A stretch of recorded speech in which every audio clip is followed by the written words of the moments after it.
नमस्ते विद्यार्थी मित्रो. नमस्ते. तर बघा विद्यार्थी मित्रो, बघा इतिहास हा शब्द ऐकल्यानंतर आपल्या प्रत्येकाच्या नजरेसमोर एक राजाचं चित्र उभं राहतं. कोणता राजा उभा राहतो? शिवाजी महाराज. छत्रपती शिवाजी महाराज. अगदी बरोबर. तर छत्रपती शिवाजी महाराजांनी स्वराज्याची स्थापना केली, बरोबर. तर स्वराज्य म्हणजे काय, कोण सांगू शकतंय? हा तुम्ही सांगा.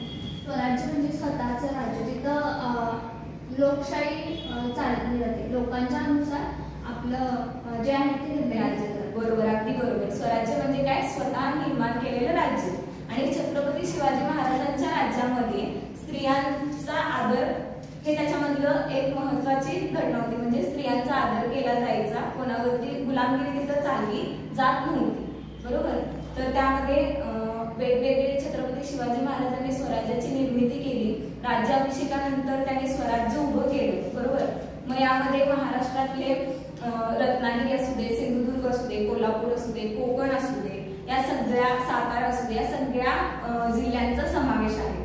त्याचबरोबर फक्त महाराष्ट्रच नव्हे तर कर्नाटक, तमिळनाडू, आंध्र प्रदेश, केरळ इथे सुद्धा आपल्याला स्वराज्याची स्थापना झालेली बघायला मिळते. ठीक आहे. तर छत्रपती शिवाजी महाराजांनी हे जे स्वराज्य निर्माण केलं ते एकट्याला शक्य होतं का? एकट्याने स्वराज्याची निर्मिती करणं शक्य होतं का? नाही. तर त्यांनी काय केलं की स्वतःसोबत स्वराज्याप्रती जे काही प्रेम आहे, आदर आहे, भावना असणारे जे काही मावळे आहेत त्या मावळ्यांना सोबत घेऊन त्यांनी स्वराज्याची स्थापना केली. अनेक गड किल्ले जे आहेत ते जिंकले, बरोबर. तर म्हणजे या गोष्टीतून आपण काय शिकू शकतो की एकीचे बळ. एकटा व्यक्ती जर काय करू शकत नसेल, अनेक जर एकत्रित आलो, आपल्या देशाप्रती, आपल्या स्वराज्याप्रतीचं प्रेम जे आहे, जे स्वराज्य उभं राहिलं ते अनेक मावळ्यांनी केलेल्या प्रयत्नांनी, कष्टातून उभं राहिलं, बरोबर. मग यासाठीच आज आपण एक काय करणार आहे तर ऍक्टिव्हिटी घेणार आहे. ठीक आहे. तर तुम्ही सर्वांनी काय करायचंय की तुम्हाला काड्या दिल्या जातील आणि या काड्यामधून तुमच्या प्रत्येकाची कल्पना एकत्रित आणून एक सुंदर असं चित्र निर्माण करायचं आहे. ठीक आहे. तुम्ही तयार आहात? चालेल. पाहिजे एकदम असं. आता हे तर मध्ये रंगीत ते पहिला असं हे करू, असं मध्ये मध्ये घाल, पाच तेवढंच म्हणून वर तेवढंच. हां, खाली अशी डिझाईन हे तिरकं झालं. इथं मध्ये रंगीत काढायमध्ये अशी डिझाईन होत्या ना तयार. एक तुला आल्या बघ, हे लव्या थांब, गुलाबी गुलाबी इकडे एक गुलाबी लव्या आणि इकडे एक गुलाबी. ते घर असं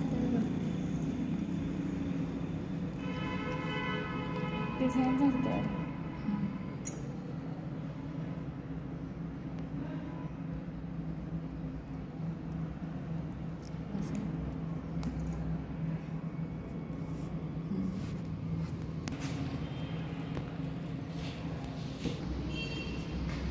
तर बघा तुम्ही सर्वांनी मिळून एक सुंदर अशी इथं कलाकृती जी आहे ती तयार केलेली आहे. या ऍक्टिव्हिटी मधून आपण काय शिकलो? एकी व सहभाग हा गुण आपल्याला अनुभवायला मिळाला. तर महाराजांच्या स्वराज्यामध्ये जसं स्त्रियांचा आदर केला जायचा तसा आज आपल्या आजच्या परिस्थितीचा अभ्यास करता लक्षात येते की आपल्या देशामधली स्त्री सुरक्षित आहे का? नाही आहे ना. मग आज तुम्हाला काय करायचंय, अजून एक टास्क देणार आहे की तुम्ही प्रत्येकानं आपल्या देशातील स्त्री सुरक्षित राहावी याच्यासाठी तुमचे विचार जे ते मांडायचे. ठीक आहे. तुम्हाला 2 मिनिटाचा वेळ दिला जाईल. सुरक्षिततेसाठी सेल्फ डिफेन्स ट्रेनिंग दिलं पाहिजे मुलींना. त्याच्यानंतर आपण इमर्जन्सी नंबर्स जे असतात त्याचा वापर केला पाहिजे. ते नंबर आपण मोबाईलमध्ये सेव्ह केले पाहिजे. त्याच्यानंतर मोबाईल ॲप जे आहेत जसं की रक्षा, 112 इंडिया वगैरे असे जे ॲप्स आहेत त्याचा वापर केला पाहिजे. आणि अपरिचित ठिकाणी वगैरे आपण गेलो तर त्या ठिकाणी अपरिचित ठिकाणी व्यक्ती यांच्यासोबत असताना आपण दक्ष असलं पाहिजे. अगदी छान. आतापर्यंत मुलींना असं शिकवलेलं गेलेलं आहे की अन्याय झाला की तू परत उत्तर करू. त्याच्या व्यतिरिक्त जे अन्याय होतोय त्याला मुलींना विरोध करायला पहिला शिकवलं पाहिजे. गप न बसता कोणत्याही परिस्थितीला न घाबरता त्याला सामोरं कसं जाणं हे मुलींना पहिला शिकवलं पाहिजे.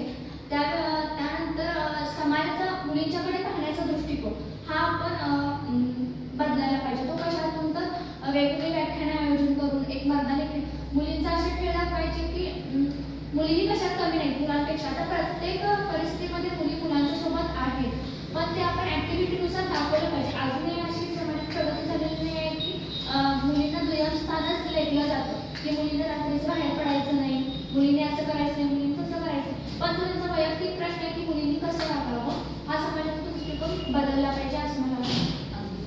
तर तुम्ही दोघींनी अतिशय छान पद्धतीने उत्तरे सांगितली आहेत. आज देशामध्ये आपल्या असणारी स्त्री सुरक्षित राहण्यासाठी तुमचं मत जे आहे ते अगदी चांगल्या पद्धतीने मांडलेलं आहे.